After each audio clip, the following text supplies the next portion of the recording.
Hello to 99ers everywhere. We have been running around the good old US of A for this episode of OWS Week to bring you Nats Gats' second to 4th of July bash in Philadelphia and NATO 5 supporters' latest protests.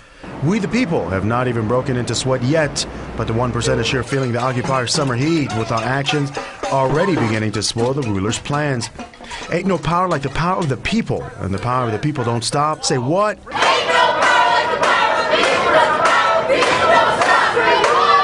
Ain't no power like the power of the people. The power of the people don't stop. Say what? Ain't no power like the power of the people.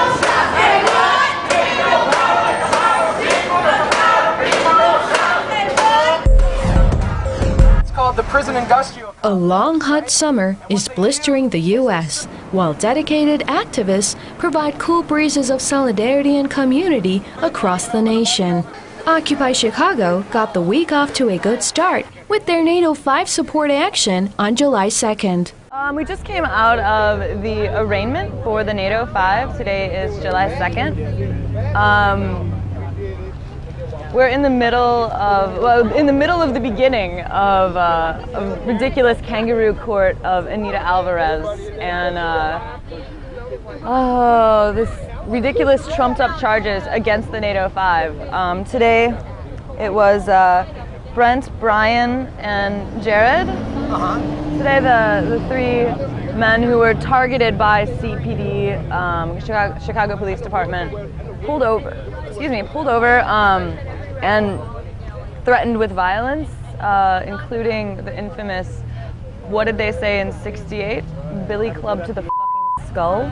That's what CPD told these three. And excuse me, is that a direct quote that from is the police officer? Yes, that is a direct quote. The footage is actually on YouTube. Occupy Chicago press and social media team released the footage, the audio footage of this that the NATO 3 were smart enough to capture.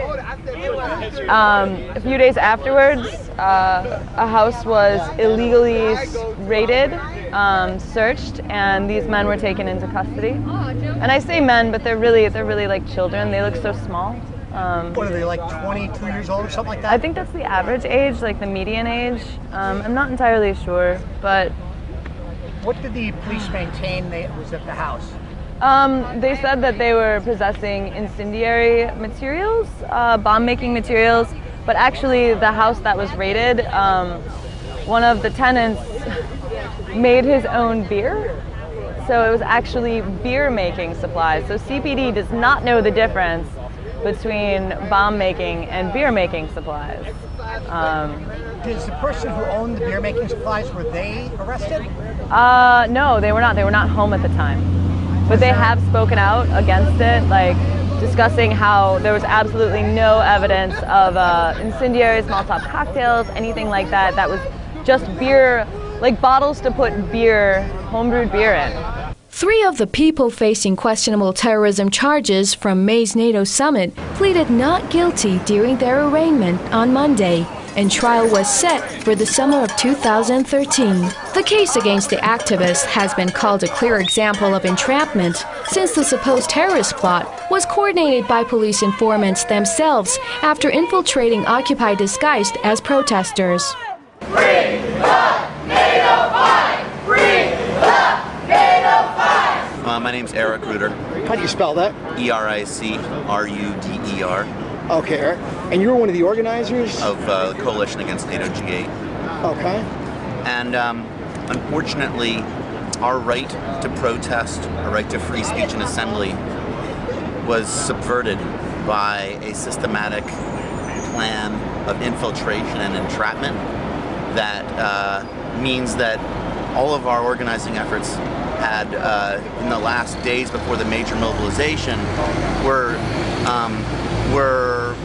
attacked by a concerted effort coming from the city, from law enforcement, and I think reaching all the way into the Obama administration. And I believe that that we need to stand in solidarity to say that this is something that's been going on as a pattern throughout the last decade, especially targeting Arabs and Muslims, but certainly targeting all of those interested in dissent, in standing together to say that our system is producing inequality on a massive scale, which needs to be addressed and fought against.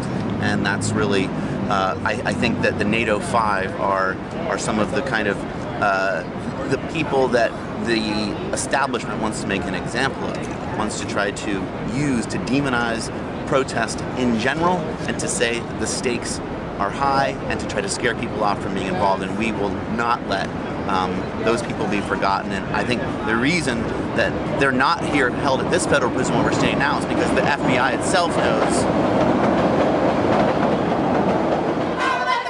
Occupy Chicago marched to the offices of the state attorney to demand freedom for the NATO 5, other protesters arrested during the anti-NATO action, and all others held in for-profit prisons by the U.S. injustice system. Supporters provided moral support with flair, flooding, and courtroom to raise their fists in protest as others demonstrated outside. 3 protesters even occupied the state attorney's office for a short time before police removed them. What's your name? Teresa Baramendi. Please spell your first and last name. Sure, it's Teresa. My last name is Veramendi. You're with Occupy Chicago, correct? Yes, I am. You're with like the dramatic or theater group or something? What's that actually called? It's called the Occupy Chicago Rebel Arts Collective. Okay. Yeah. You were doing a workshop a little while ago? Mm-hmm. What was the general goal of that workshop? General goal of the Theater of the Oppressed workshops, which is it's a method of basically using theater as a tool for social activism. It was created by a Brazilian practitioner, Augusto Boal. So we're using it here today to talk about corporations, the way corporations oppress us, and the way actually we support corporations, and basically the full dynamic there. So with Theater of the Oppressed, instead of just talking about it and using terminology that maybe people disagree about, we use our bodies to express how we feel about oppression in these situations. Theater of the Oppressed, what do you mean? I mean, it's obvious to me, but we get like a foreign audience. We actually do. We're big in the Middle East. Yeah. So what does that mean? Explain that a little. Sure. So I said it's using theater as a tool for social justice. So one of the ways that it works is that there is no audience, there is no actor. Everyone is what they call a spect actor. So everyone has an opportunity to get up and join the action and maybe direct the action and change things, because actually normal theater is kind of oppressive in that way, that as an audience you're supposed to sit back and just watch and take in whatever is being given to you. So Theater of the Oppressed is more interactive. There are many different applications in different forms. Today we were just doing a workshop, so using theater games to talk about the oppression of corporations. What's your patriotic comment today? What do you got for you? Briefly, it kind of fell apart. It's not coming through too well. Excuse me. Yes. I'm sorry, can I do this? King. Let's remember the victory, a small group of dedicated, courageous. Hello, my name is Samuel Blantz. I took the oath to serve this country.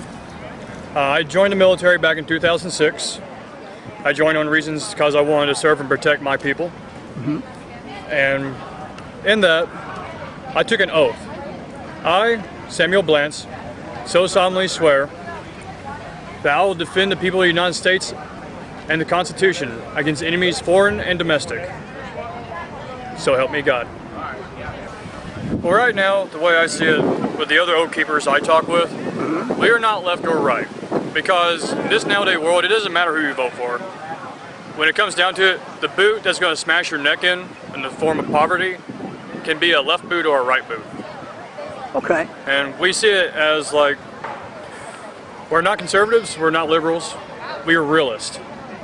And we are serving our country. We believe in following the Constitution, and we also believe in defending our people, fighting for our people. Even if we have to, we will die for the Constitution and our people. Chicago sounded the call to declare independence from Rome and the United States of corporations, and held a gathering in Lincoln Park for community building. Art, theater, music, food, teach-ins, and games, including corporate tax dodgeball. In other words, Occupy Chicago held a party in muggy midsummer heat, reclaiming Grant Park with a pop-up occupation, then marching to the beach for a sleepover. Now we got the people that The national gathering in Philadelphia continued under relentless heat from climate and police.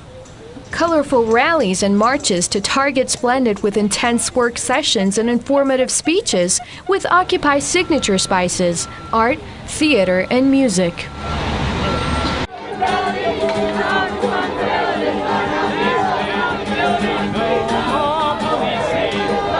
To stand up and shine our light and love as bright as we possibly can, to serve as an inspiration to the rest of humanity who's still in the matrix, who still hasn't really found the keys out, and figure that gosh, maybe there is something to this movement. Maybe these people actually, aren't just dirty hippies.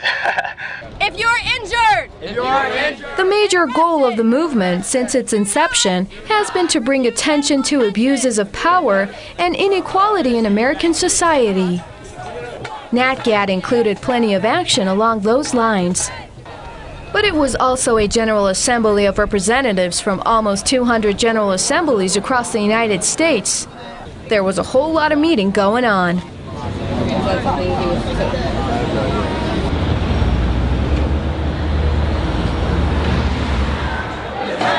The gathering had been billed by some of the measure of the movement's pulse. Various sources built public expectations for thousands of protesters to converge on Philly. But the assembly had been planned from the start as a meeting of representatives, reflecting the spirit of American revolutionaries who had met in the same city 236 years earlier. 99er vitality was evident throughout the 5-day event, even as levels of support from citizen bystanders disappointed. Participants networked, prioritized issues, and vented grievances, not only with the system they seek to change, but with the movement itself. Central to the gathering was the visioning process run with Occupy's characteristic horizontal organization in which people came together and worked through a complex process of direct democracy. The aim of the process was to create a visioning document for representatives to take to their respective groups at home, sharing tactics and information about how best to bring important issues to the public in a creative manner.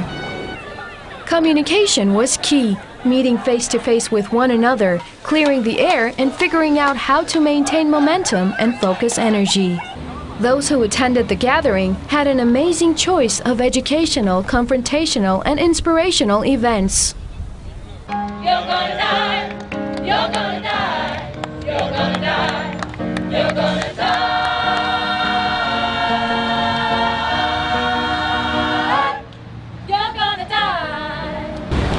Arts and crafts, costumes, and theater provided a Renaissance fair atmosphere. Politicians were glaringly absent from the event, but it appears they were not missed by the crowds. Code Pink put on a strong show of force with their pro-peace and anti-drone initiatives. The Pentagon steals our money and gives it to killers overseas who kill people in our name, and we're letting it happen.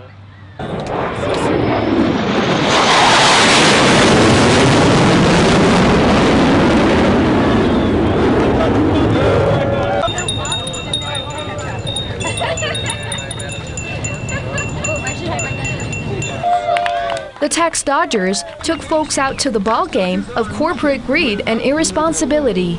Guitar Me provided the music to the country's birthday bash and paid homage to Woody Guthrie, in which would have been his 100th year.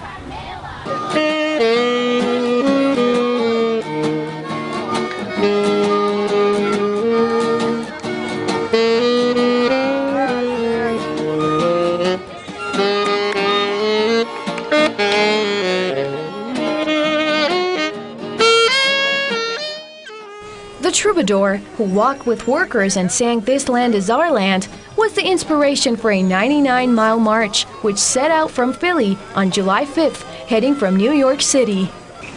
Heavy police presence, to the point of absurdity, provided an ironic portrait of Americans blocked from Independence Day celebrations because of their rebellious spirit. Never be defeated, the people united. Never be defeated, the people united.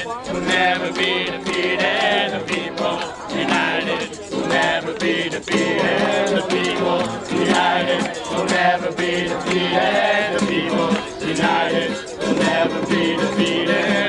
people, united, we'll never be defeated. Corporate media mouthpieces were quick to point to quantity as a measure of NatGat's success as they ignored the substance and quality of the assembly. No one can predict where the movement is going from here, but two things are certain. Occupiers will continue their work in their communities, and independent media will be the go-to source of factual reporting. By violence police, we've done nothing but grow. We've been nothing but focus and get better at what we do. Back from space, back from space, back from space. Our declaration, freedom. My name is Paula Paul, Granny Paula, in the Granny Peace Brigade of Philadelphia. One of our big initiatives in Philadelphia is called Military Recruiters in our high schools. And what we've done over the past 3 years is develop a brochure, particularly for high school counselors. Our students go to counselors to get counseling about next steps after high school. When they're thinking of college, they get a lot of information. When they're thinking of possibly going into the armed forces, counselors say, oh, well, just talk to the recruiter in the lunchroom. So we were very upset about that and decided to begin to work with counselors around ways they could hold discussions with kids about how serious a decision, how complicated a decision it was to think about military service.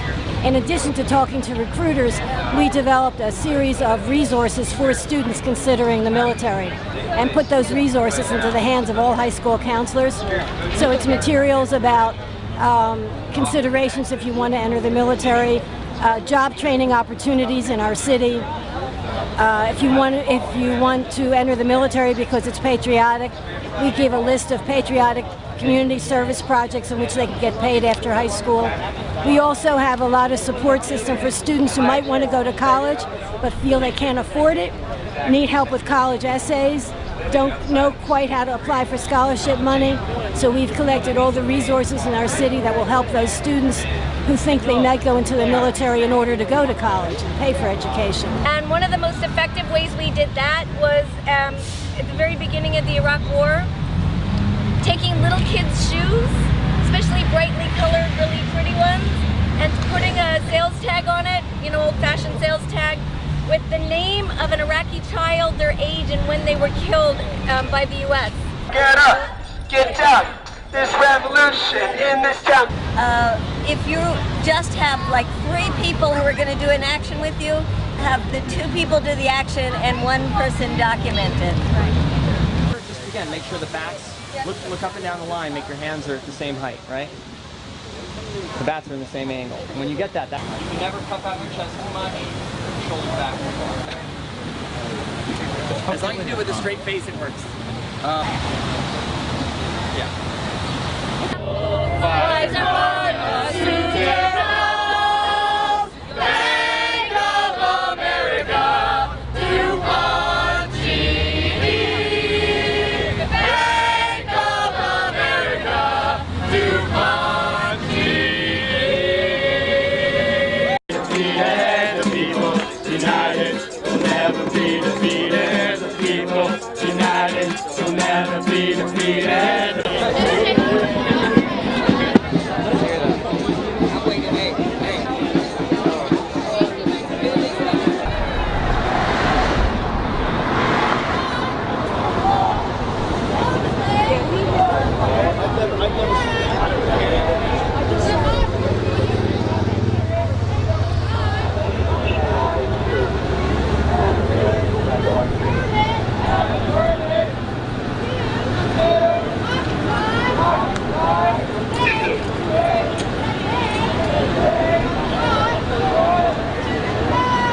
Last night there was a fairly small, spontaneous, autonomous march that went through Center City, and the march was very aggressively and wantonly repressed by the Philadelphia police force that came out and basically just decided that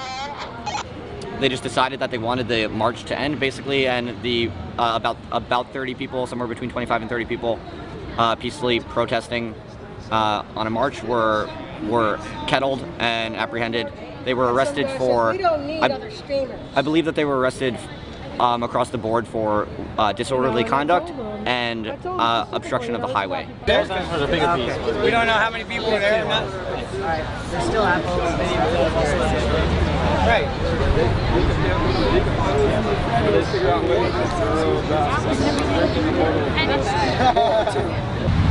Other visual images of, kind of what we're looking for. International Organization for a Participatory Society is IOPS for short, and the idea is to create holistic revolutionary theory, vision, and strategy for a better world, especially vision. One thing that they do is create alternatives in terms of economics, politics, gender and sexuality and family, and race and culture and ethnicity.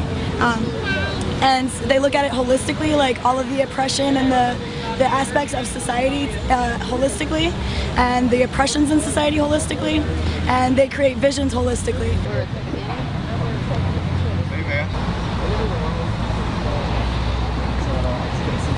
Are you with like as liberty?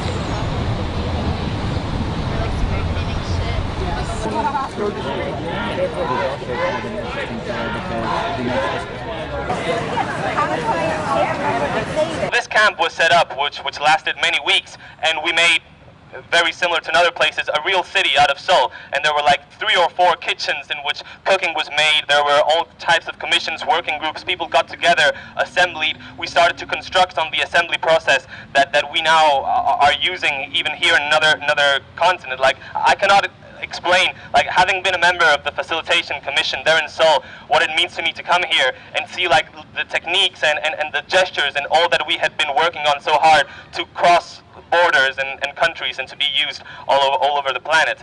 And it is that the reason that I'm here, that the struggle that we are having and the fight is a global one, because the problems are global and so must the solutions be. And that's why I think gatherings such as this one are so important, and why we should continue to try and get as much unity across the planet as we can.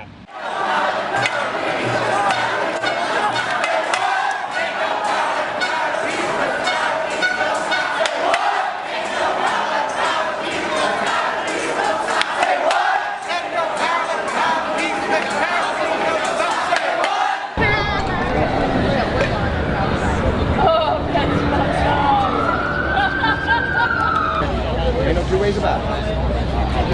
I love you, man. I love you, man. All right. Hello. My name's Kenneth Ash, and I'm from Western North Carolina, near Asheville. I'm a member of Veterans for Peace, have been for about 10 years, and also a member of the Veterans Peace Team. So my presence here is kind of twofold. The Veterans Peace Team is formed to support Occupy and other peace and justice organizations who are working to establish people's rights over corporate rights.